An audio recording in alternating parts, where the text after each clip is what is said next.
Hey there mga my loves, Leo! Thank you so much for always staying here with me in this channel, babe. So before we start your February 2025 reading, bati muna tayo ng hi and hello there new viewers. Ako po si Yan. Welcome po here at sa mga returning subscribers and buyers. Thank you sa inyong walang sawang love and support for me. So kung hindi niyo pa knows, meron pa po tayong other channel. Link is down below sa ating description box. So if you're interested in making tambay then you can do that, no? Kung hindi nyo pa na-try na tumambay doon din, pwede nyo i-click yung link na yan para ma-redirect kayo papunta doon sa ating other channel kung saan nag-upload din tayo ng daily collective readings. And when we say collective readings, anumang zodiac sign mo, pwede kang makinig at manood. Basta just take only what resonates. Okay? At wala tayo ditong gender sa babae, lalaki, LGBT, lahat welcome. Pwedeng i-switch at pagpalit-palitin yung roles kung gusto ninyo dahil isa itong general reading.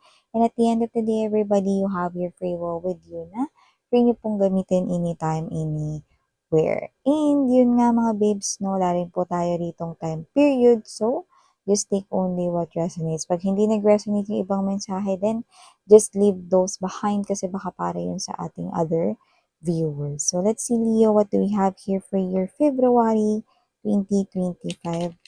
Archangel Michael together with the angel guides. Messages for Leo's February 2025. Can you please show me? Leo. Leo's messages for February 2025, please. Leo.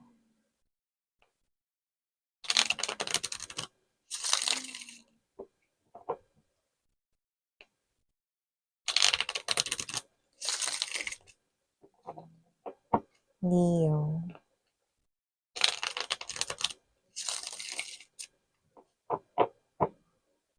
Okay, so let's go ahead and check these messages right here for my Leo people out there para sa inyo. February 2025. So you do have here guys the Nine of Cups. Present din here the Queen of Swords. Andito din Queen of Cups energy. We also have here the Eight of Swords. Five of Coins. Andito din Hanged Man. Ten of Cups. Three of Wands. Bottom of the deck here for you, Leo, the Knight of Swords, the High Priestess, and the Queen of Wands energy. Daming tao dito, no? So, Leo, nakikita ko rito na parang meron ka rito na parang matagal na hindi mo nakausap. Doesn't have to be na magkaaway kayo or whatsoever. Pero yung energy kasi is parang komportable kayo. Like, hindi kailangang i-filter, no? Hindi na kailangan salain kung ano yung mga dapat sabihin kasi parang kilalang kilala nyo na yung isa't isa. So, I think muli mo makikita itong person na to, no? Na parang alam mo siya, na parang energy niya is friend kayo pero parang enemies rin kayo minsan. So, nakita ko na muli kayong magkikita nitong tao na to. It could be a long time friend na hindi mo nakita na matagal. So, nakita tayo ng communication between you guys, no? May energy rin tayo rito na may maiinis at may mapipikon, pero alam mo yun na manunumbalik lang yung dati ninyo ritong samahan kasi ganun na talaga kayo ever since the world began, yan, no? So, nakita natin dito, pwedeng yan ay yung childhood friend. Pwedeng dati mong classmate na friends pa rin kayo up until now. So, yung energy is matagal kayong hindi nagkita, so magkikita kayo ulit, no? Tawanan, pero yun nga may pikunan, asaran din. At may maiinis din dito, pero parang yung energy is na-recharge lang kayo kasi parang matagal na panahon na parang walang umaway sa inyo. Tapos yung energy is kaklose mo pa siya. So, parehas kayong ganun. So, I think this is your buddy or your best friend, yan, no? Or someone na pwede rin na pinsan mo na matagal hindi mo nakausap, lalo na kung may kaklose kang pinsan, yan, pwede rin pong ganun. Okay? So, maliban dyan, Leo, nakita rin po tayo ng energy dito kung saan meron kang wish na may kinalaman sa pera na matutupad. Lalo na kung ikaw ito, no, na nagsistruggle mag-ipon ng pinansyal. Ipon ka ng ipon, tapos wala ka ng ipon. Tapos January pa lang, no, kahit excited ka nung pumasok yung New Year, nakasama sa bucket list mo na makapag-ipon pa more this 2025, no, parang nangyayari is palabas yung pera mo, no. So, your pera palabas no more na. Kasi nakikita ko that you're gonna keep your money na sa inyo. So, more savings na yun nakikita natin dito for you. Leo, so yun yung lumalabas dito na isa sa mga wish na i-grant ni universe here for you guys, no? I'm seeing your money right here, no, na, okay, nagkakaroon ng stabilization. So, parang meron ditong energy na parang kinikip yung money mo and at the same time, no, binabago yung situation sa inyong paligid naturally. At nakikita ko rito, no, na makakapag-save kayo ng money. So, nakita rin tayo ng opportunity dito ng new work para sa mga naghahanap dyan. Pwedeng nagpasa-pasa na kayo ng inyong CV or curriculum vitae or ng inyong resume kung tawagin, no? So, nakita tayo rito na nire-review na ang inyong profile, inyong qualifications dito, no? So, Miss yan, may laban ba ako dyan kung maraming nire-review yan? Well, hindi naman ito lalabas dito mga babes, no, kung wala kayong laban dito. So, kung ano man itong in-applyan ninyo, possible na kayo ay ma-invite for an interview. So, galingan ninyo, mga babes. Okay? Yeah, it could be an invitation right here. Lalo na kung nagsastart pa lang kayo magpasa-pasa. So, parang nasa umpisa pa lang kayo ng mga interviews, pero yakang-yaka naman at possible talaga na malusutan at maging successful. Iyan, Leo, no? Erase nyo lang ang inyong self-confidence at ang inyong self-esteem, no?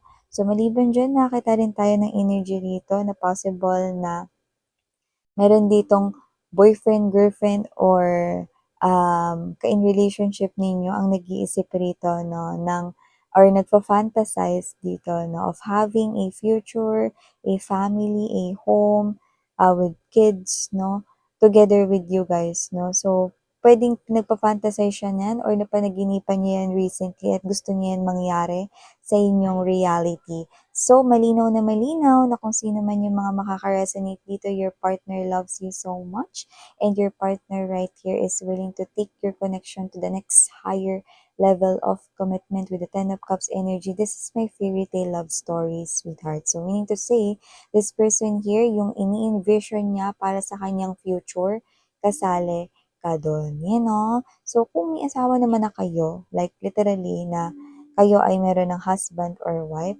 I'm seeing that your person here wants to make yung stronger foundation pa ng financial ninyo, lalo na kung lumalaki na ang inyong mga kids or ang inyong mga anak, no? Or kung may mga apo na, parang gustong pagtibayin palalo ng husband or wife mo yung inyong kaperahan to support kahit na may kita pa kayo or whatever, no, to support yung mga kids ninyo or yung mga magiging apo ninyo. So, parang nag-iisip siya rito ng negosyo na magiging pundasyon or pagkakakuhaan ninyo ng inyong pinansyal, no? Parang salin-saling henerasyon, no, na pwedeng magamit pa sa kaapu-apuhan ninyo. Parang ganun. Parang iniisip niya is long-term na pagkukuhaan ng pera. Yan, no? Negosyo yung nakikita natin dito, no? Yan, more likely. So, maliban dyan, Leo, nakita rin tayo ng energy dito in the future. Possible na meron dito na mas stuck sa isang connection at baka medyo matagalan doon, magkaroon ng delay, no? Pero hindi ibig sabihin na hindi na kayo makakaalis doon. It might be challenging but it will help you clear your way. So meaning to say, baka merong paparating rito, pwedeng hindi February 2025. Actually, parang medyo malayo-layo pa nga, no? Hindi ko naman masabi na distant future kasi super layo na nun. Kasi when we say super na distant future, it could possibly be 10 years from now to 20 years, no? Or so on and so forth, no? Pero ito parang hindi pa ngayon, pero paparating, no? So, masasta ka sa isang situation dito, but all you need to do is to focus on the solution instead of focusing doon sa challenge or doon sa problem per se.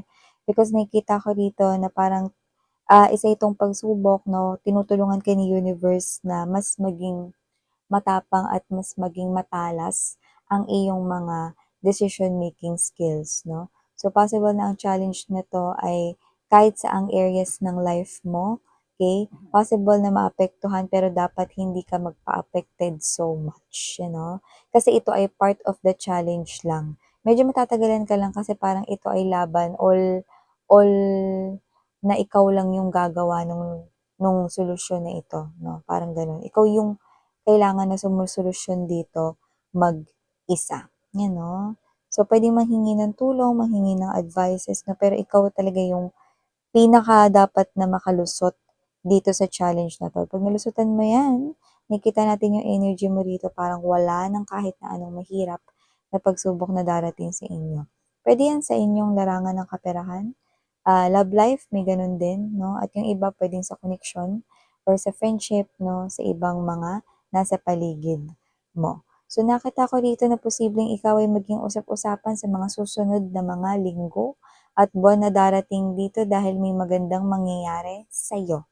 Possible rin na maka-receive ka ng maraming compliments dito dahil posibleng mas maging attractive ka pa sa mga darating na mga buwan dito kasi nakikita ko na meron talagang opportunity ng pag-alwan ng pamumuhay sa'yo this year 2025. Kaya naman, possible rin na ikaw ito no, na mas maalagaan mo yung sarili mo by eating the right foods, drinking plenty of water, nakakain ka rito ng mga pagkain at napo-provide mo dito yung mga vitamins at mga minerals na kailangan ng iyong body. Ibig sabihin may pera ka, yun, no? May pera ka to support your health, to support all of your needs. That's why magkakaroon ng glow up sa'yo. At dahil dyan nakikita ko rito that you are also in tune with your intuition, mind, soul, body, no, your heart. No, everything is in alignment right here. Coherent lahat. No? So, ibig sabihin, this is you are on the right path no, para gumawa ng mga aksyon na makabubuti palalo sa buhay mo. So, nakita ko na may mga taong bibisita, no, possible na hindi sila sabay-sabay dumating, pero lahat sila ay meron ditong um, role or hihingin sa'yo, 'no? Possible na may mga humingi ng pabor dito sa inyo. Hindi naman sinasabing 'wag mo silang paunlakan, pero pipiliin mo lang kung sinong dapat mong tulungan at kung sinong dapat na tanggihan. Hindi daw palaging dapat mag-yes, kundi dapat ay magsabi rin ng no. Learn to say no, 'no? So, nakita ko rito na posibleng may manghihiram ng pera sa'yo at kahit na may pera ka pa, 'wag mong pahiramin. Yan, 'no? So, kung sino man 'yan, lumalabas rito na kilala mo na ang ikot ng kanya ritong bituka. So, ibig sabihin kilalang-kilala mo na na posibleng baka hindi siya magbayad or baka siya ito 'no, na maging thank you na lang yung utang niya 'no. So, possible na may history rin talaga kayong dalawa rito ni hindi maganda ang kanya ritong lagay pagdating dito sa pagkakautang niya sa inyo sa, ah, sa larangan ng pera, 'yan 'no. So, maliban diyan nakita rin ako rito na posibleng kayo ito na baka ma-attach kayo sa isang energy reader or sa isang intuitive reader dito 'no, tarot reader, empath, light worker 'no. Doesn't have to be na magkaka-crush kayo sa kanya, pero possible rin na mas mag-cling in pa kayo sa energy niya dahil mas makaka-resonate kayo sa inyong mga pinagdadaanang situation. So, ulitin ko lang mga babes 'no, ito ay guidance at nasa sa inyo pa rin kung gusto ninyo na parang sundin ito at hindi. Kung gusto ninyo i-claim yung mga mensahe at hindi, nasa sa inyo po iyan. So, yan mga babes, no? Siyempre, samahan ninyo ng panalangin at dasal no, para tuloy-tuloy din talaga yung mga magaganda rito na mga situations no, na malampasan ninyo sa inyong life. At nakikita ko na may pagbabago sa inyong daily routine sa mga susunod na mga buwan here for you guys. So, meron ditong madadagdag sa inyong mga gagawin but at the same time, hindi ko nakikita na madidrain ang inyong energies. Kasi kung ano man tong paparating sa inyo, mukhang mas magbe-benefit pa nga ito sa inyong well-being and at the same time, mas nakikita ko kayong mas nagiging happy habang umaandar ang oras at panahon. Para naman sa inyong new love, nakikita ko na may ipapakilala rito ang isang like a family to you, pwedeng family member mo or baka friend na parang family na dahil ang tagal-tagal nyo ng magkaibigan na may ipapakilala sa inyo rito, no? At posibleng yun na yung maging next relationship mo. Yan, nakikita natin dito. So, hindi ko pa masasabi kung yan na talaga yung the one for you, pero nakikita ko na possible na siya ang maging next ka in relationship mo. So, yeah, mga guys, ito yung mga mensaheng nakuha ko here for you guys. Again, I'm your Yana Onni. Sarang Hiyo, Love and Light.